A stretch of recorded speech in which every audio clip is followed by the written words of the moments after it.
The NHL Trade Deadline is only a few days away, and there's already a lot to talk about.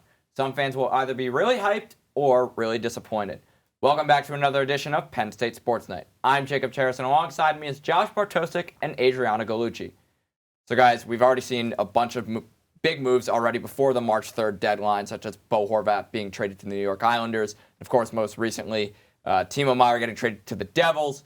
Adrianna, I'm going to take it to you. Which move so far have you liked the best? Well, you inspired me with that intro, Jacob. Let's go with Timo Meier, a trade that was announced late last night. Timo Meier from the San Jose Sharks.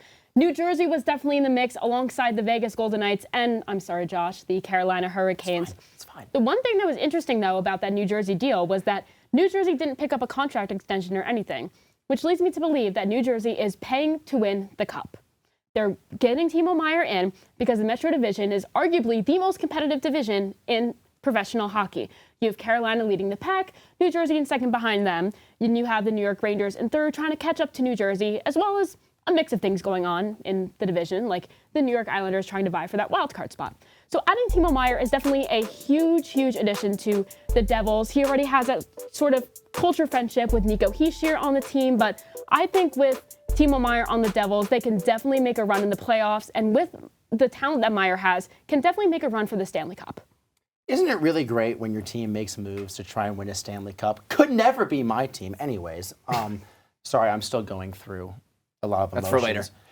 It's for later, guys. Sorry. But I'm going to talk about Garnet Hathaway and Dmitry Orlov from Washington to Boston. I know that's your team. And Washington is a team that's really struggled as of late to really gain any traction. They've fallen out of a wild card spot. They've lost a lot of their last games. So they're selling those pieces that they can move, but also still trying to keep Ovi to get to try and catch up to Gretzky, which is probably never going to happen. I'm going to say that right now. But these are really good pickups for Boston because this is a team that shocked everybody with the amount of wins and the amount of success they've had so far in the season. And with how old a lot of their pieces are, I think they are under the impression this is their last year to try and make a big cup run. And so because of that, they're making these depth pieces. Obviously, Orlov's one of those guys who's been a really steady stay-at-home defenseman for a couple of years, and Hathaway brings that grit and grind they really need in the playoffs. So they're making a big push. They think that this is their year. They made the Stanley Cup final a couple years ago, lost to the St. Louis Blues. Probably their last chance with this core. Why not go all in? Yeah, no, I definitely agree with you. I think Meier is a perfect fit for the Devils, a young and up-and-coming team. They're fast. Meier brings even more scoring with, Hughes, Hischier, and then Hathaway and Orlov going to Boston. Orlov, solidifies the back end. Guys like McAvoy, Grzelcyk, Lindholm. He helps with that, and then Hathaway just adds that gritty style, like you said. So let's turn now to, each of you are going to pick one buyer and one seller, because, that's what this deadline's about. You buy or either you blow it up. Josh, I'm going to take it to you first. Who's your one buyer and your one seller? Well, this is a team that's already done a lot of buying already, and that's the Toronto Maple Leafs. I mean, they got Ryan O'Reilly and Noel Acciari a couple of weeks ago, got rid of a bunch of picks, and earlier today, before this shooting, they got Jake McCabe along with Sam Lafferty from the Chicago Blackhawks, and this just really shows that Kyle Dubas and the Toronto Maple Leafs are not messing around whatsoever. I think they know that they are sick and tired of losing in the first round every single year, although last year, I will say, was probably the year they deserved to win the most in that first round.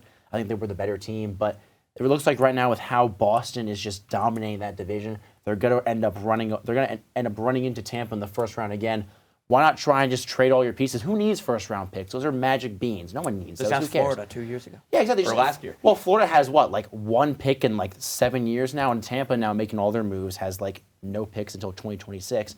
And Toronto's going that same route, so why not do that? But I really like these moves, solidifying the back end with Jake McCabe, and Ryan O'Reilly has already been a fantastic fit. I think Sam Lafferty's a really good depth piece that people don't talk about, along with Noel Acciari. He's got that cup experience.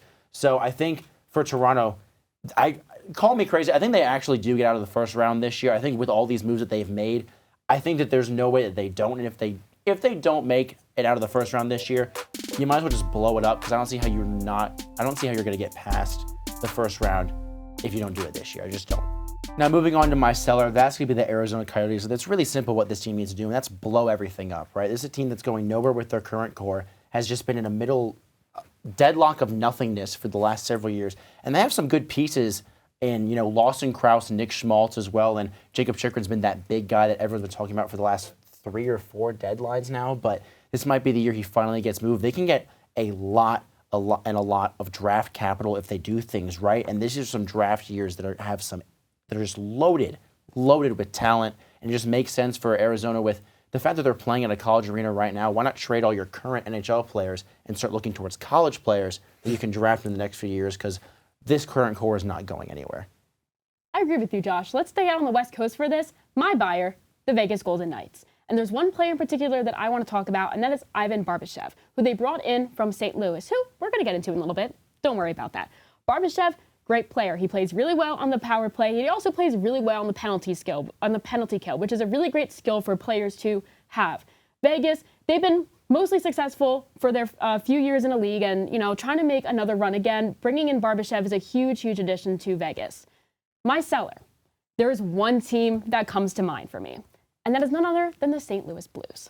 I can't think of a team that has given up more than the St. Louis Blues at this deadline. They'd given up, as I said before, Barbashev. They'd given up Ryan O'Reilly, their captain, to Toronto in that 3-team deal, which Toronto ultimately won, but that's a story for another time. The one trade, though, that really sticks out to me is the Vladimir Tarasenko, Niko Mikkola trade to New York. Tarasenko, one of the talented guys on that St. Louis squad, now finding his place in New York, playing on that Cry-Benajed first line. Niko Mikkola being paired with Adam Fox on that first defensive pairing. These are 2 star players from St. Louis who have really found their place in New York. In exchange for whom?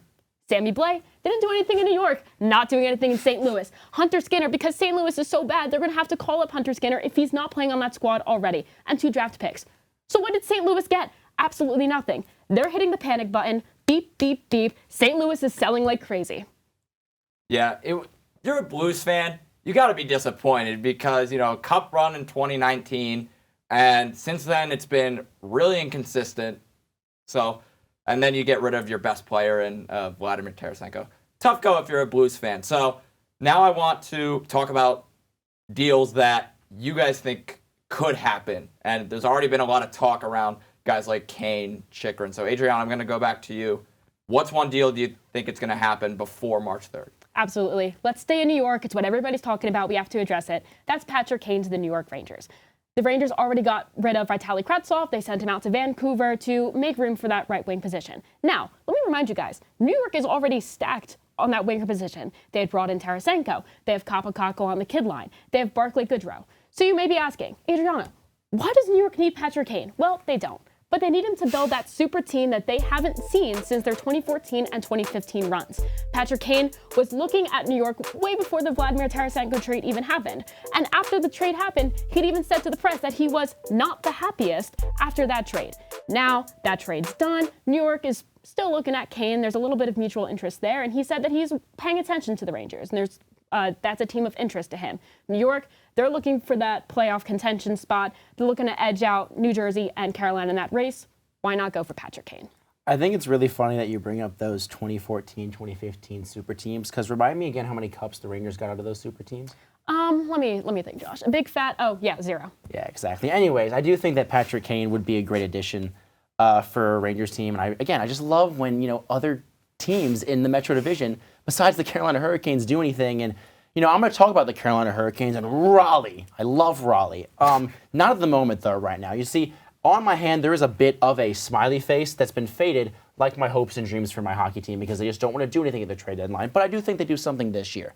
I think that Carolina has to know that every other team in the Metro is loading up, and they have been. Rangers, Islanders.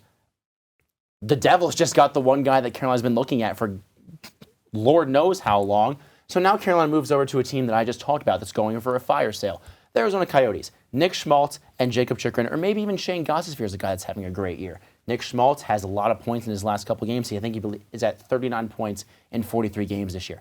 That's not bad. He provides scoring depth and in that second line center spot that Carolina really needs. Shane Gostisbehere is a nice left-handed defenseman you can slot in that third pairing. Even do that with Jacob Chychrun if you feel like having a guy that deserves to be a first pairing defenseman on your third line, because Carolina is just funky that way. They love being silly goofy. Now, what would Carolina have to give up in return? Given how much Timo Meier got and how Jacob Chychrun has had so much hype around him for so long, probably a couple of first-round picks, a second. Throw in Ryan Suzuki and one of your best prospects in Scott Moore. Maybe even Noel Gunler. I know that some people in our studio really like Noel Gunler, and shout out to Anthony Descher, but he's not going to be a Philadelphia Flyer by the end of this trade deadline. I think that if Carolina's going to make any move, it has to be through Arizona if they want a chance to finally get out of that second round slump they've been in these last few years. I'm glad you got that off your chest. I needed that. Thank you. I really did. Well, we're just going to have to wait and see if these moves will help teams down the road into the playoffs. Thank you for tuning in to this edition of Penn State Sports Night. For Josh Bartosik and Adrianna Gallucci, I'm Jacob Cheris, and have a great night. Hey everybody, thank you for tuning into this edition of Penn State Sports Night. We hope you liked that segment. And we're sure there's other Penn State Sports Night segments that you are going to love as well. Be sure to subscribe to our YouTube channel for more content. And check us out on social media for updates and behind-the-scenes clips and pics. Follow us on Twitter at PSSN TV and on Instagram at PSU Sports Night to keep up with all the action. For all of us here at the Belisari Media Center, we are Penn State Sports Night.